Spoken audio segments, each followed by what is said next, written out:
Doesn't say much about the essence of a man. To think of him in the cold earth. How did he get there? Did he get shot? Was he in pain? Across the world today, in fields like these, lie the bodies of hundreds of thousands of fallen British servicemen yet to be identified. That's from one of ours. Each man left behind family, desperate to know the fate of their loved one. Solving these tragic mysteries that have haunted generations may seem impossible. But help is at hand. In this special episode of Long Lost Family, we meet the elite all-female team at the Ministry of Defence, the War Detectives. We start off with a case number. Through detective work, we try to give him a name, so they become a person, they become alive to us. With unprecedented access, we follow the investigations. Qu'est-ce que vous avez trouvé? 3 restes mortels de soldats britanniques. Using state-of-the-art forensics and groundbreaking technology. The remains were found at the other end of the field, about 700 metres away. The bodies of unknown British soldiers are identified. We've got the results. This is a huge thing. We're able to give these men names. We discover the untold stories of men who fought and died for their country. Every single one of these soldiers, they were somebody's son, they were somebody's brother, they were somebody's husband. And answer their families' questions about their fate. We have results from the DNA test. And it is him. As these extraordinary investigations unfold, secrets hidden for decades are unearthed. He never knew. A double life? Well, it is. Relatives are brought together. Wonderful. You look like a Maroney. And families have the chance to honour their fallen loved ones at last. After 101 years, to bring him to a proper resting place. The story is complete. He's part of the family. And although he did die, he'll never die.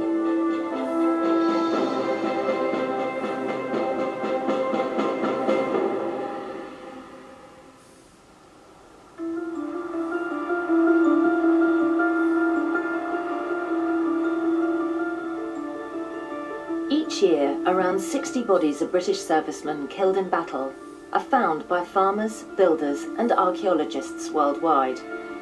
They're referred to Imjin Barracks, home of the Ministry of Defence's Joint Casualty and Compassionate Centre, the War Detectives. Every investigation that the War Detectives take on starts as just a case number, the anonymous remains of a soldier.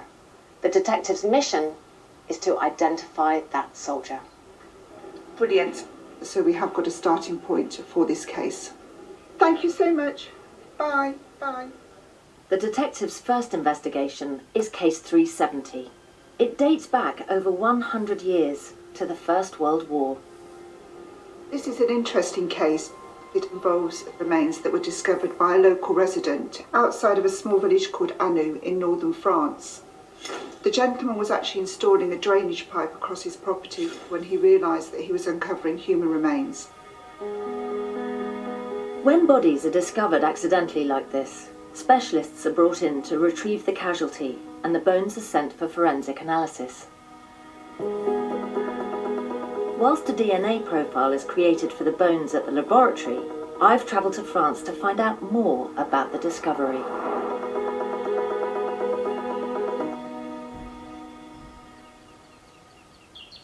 Bonjour Olivier. Bonjour. Davina. Along with War Detective Tracy, I'm meeting Olivier Cointin, who helped uncover the remains. Alors Olivier, qu'est-ce que vous avez trouvé ici? Alors nous avons trouvé 3 restes mortels de soldats. 3 soldats britanniques. Ça doit se passer beaucoup ici, avec tous les soldats qui sont tombés dans la guerre. Oui, chaque année on retrouve encore de nombreux soldats de toutes nationalités. Oui, j'imagine. Commonwealth, allemands ou français. Wow. And Tracy, what do you know about this area? Was there a battle being fought here? So this area was infamous for a battle called the Battle of Cambrai in November of 1917. I mean, is there anything you can tell me about the soldiers that fought at that time?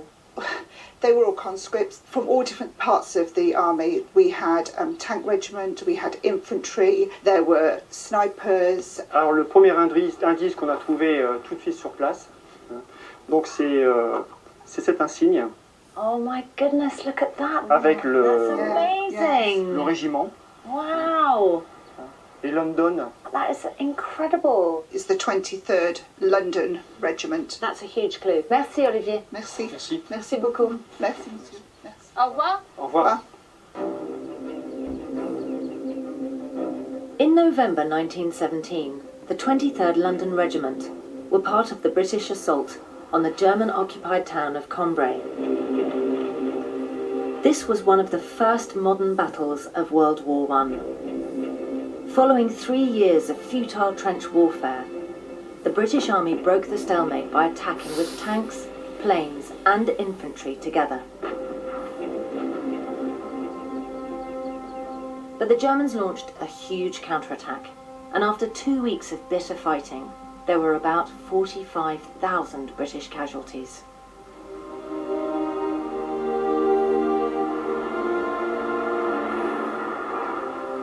At the heart of the Cambrai battlefield stands a Commonwealth War Graves Commission memorial. It commemorates more than 7,000 soldiers killed in the battle whose bodies have not yet been found. Oh my goodness, East Surrey lost so many. Look at all They the lost a lot. privates. Yeah. That's terrible. Yeah, I know. Amongst them are those still missing from the 23rd Battalion of the London Regiment. There we go, the London Regiment. That's right. Wow. So we've got one lieutenant, so Second Lieutenant Aldridge, Yeah. and 12 others. That's So incredible. 3 out of that 13. Let me just take a picture Oh, of yeah. that. There we go. The remains recently uncovered in the back garden must belong to 3 of these 13 soldiers whose whereabouts have been unknown for over 100 years. But which 3 men? Back in London, War Detective Nicola Nash is trying to narrow down the search. I'm hoping that looking at the service records is going to help us get closer to finding out who those remains belong to. The British Army service records for the London Regiment are housed at the National Archives in Kew. It's here that Nicola can find out more information about each of the 13 potential soldiers that might help the investigation. John James Steele, he's our youngest one, 17 when he joined, incredibly young, and it details where he was working, which was a biscuit factory. This is Benjamin Stanborough, he was 29 in the stationer's cutter. This one's the service record for Henry Wallington, so he was only 19. So it's great to see all these little personal details, all sort of different professions. One of them's even married with 2 children, which really makes you think, how hard it must have been for their families. But crucially, they give us the ages and the heights of the soldiers when they join the army.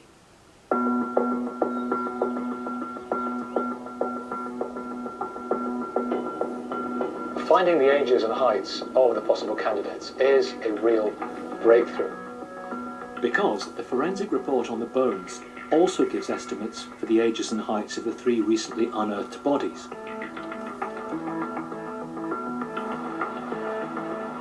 Today, this report has arrived at Imjin Barracks.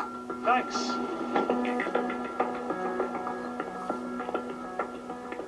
The war detectives are going to talk me through how they cross-reference the ages and heights of the 3 bodies with the soldiers on the service records to find which are the best matches. Tracy has the details on each of the 3 bodies.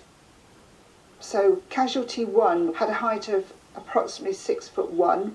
That's tall. Very tall for First World War, yes. And his age is between 20 and 25. Casualty 2 was 5'6", and his age was between 17 and 23. And casualty 3, 5'7", between 20 and 24. So do any of these characteristics match those records? So we have got details they could cross-reference with. The first was a Second Lieutenant Aldridge. He was actually 34. So that do actually we discount him? I think we do at this stage.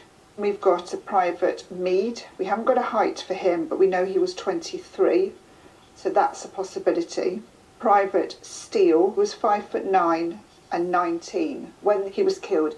So he could fit in with casualty 2 with That's his quite a age. discrepancy, 5'6" to 5'9". It is, but we have to understand that that was their height when they joined, and young men joining up might well have grown a few inches.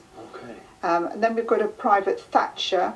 He was 5 foot and 37, so another one that is less likely. 37 years old, that's Yeah. really elderly for First World War It is, service. yes. And Private Wallington, 5'6.5" and age 20.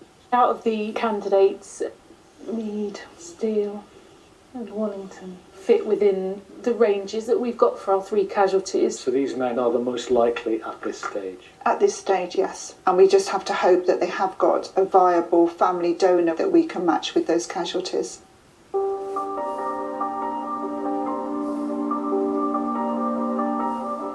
The war detectives have 3 potential names for the bodies. Now, if they can find a living relative for these men, a DNA test comparing them to the DNA of the remains can hopefully prove the identity of the dead soldiers. Everybody belongs to someone, you know, every single one of these unknown soldiers. They were somebody's son, they were somebody's husband, they were somebody's brother. Nicola is starting with the youngest soldier, the biscuit factory worker John Steele, just 17 years old on the service records. John was still only 19 when he died. He was far too young really to be married and have any children. So to search for relatives alive today, Nicola has to go back to the 1901 census to see if John had any brothers or sisters. John was one of 8 siblings, and by following his sister Lillian's line, Nicola has found a great niece, Sandra White, and made contact with her.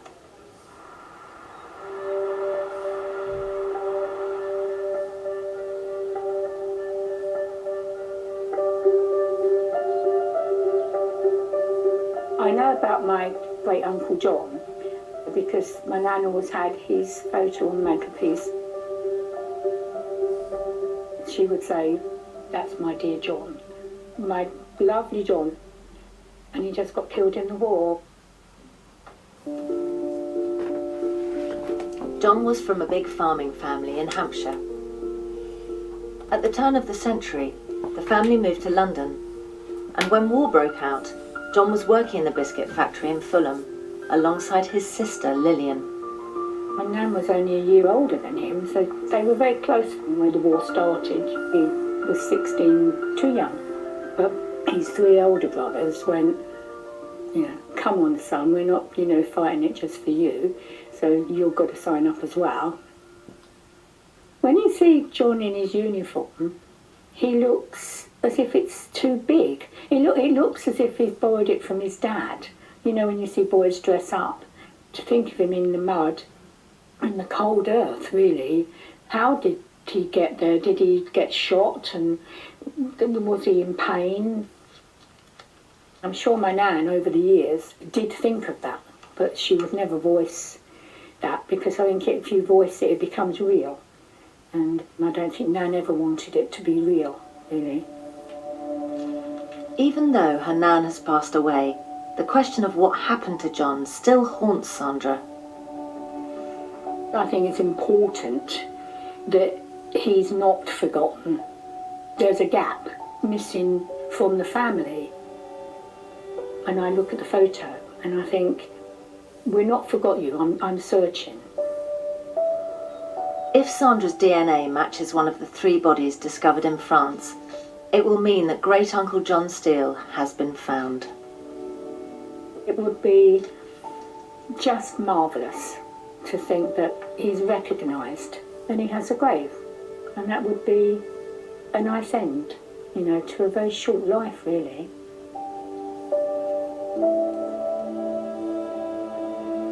While Sandra's DNA is sent to the lab for processing,